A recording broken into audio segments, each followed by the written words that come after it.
Let us pray. Lord, bigyan niyo po ako palagi ng katahimikan. Katahimikan ng puso, isip at buong pagkatao.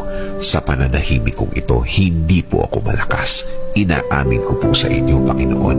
Ako po ay naghihina at alam ko po na kayo ang dapat kong kapitan. Alam kong kayo ang dapat kong paniwalaan na ang lahat ay magiging okay, ang lahat ay magiging maayos, ang lahat ay magiging tahimik. Kakapit pa rin ako sa inyong magandang plano. Kakapit pa rin ako sa inyong magandang bukas na pangako.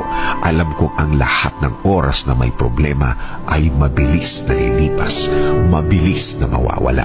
Alam ko din, Lord, na hindi ibig sabihin na wala akong nakikitang nangyayari ay walang nangyayari. Alam kong inumpisahan niyo na akong tulungan sa ibang mga bahagi ng aking problema. Alam kong magiging okay, Lord. Alam kong bubuti ang lahat. Alam kong makukuha ko ang plano niyo sa akin.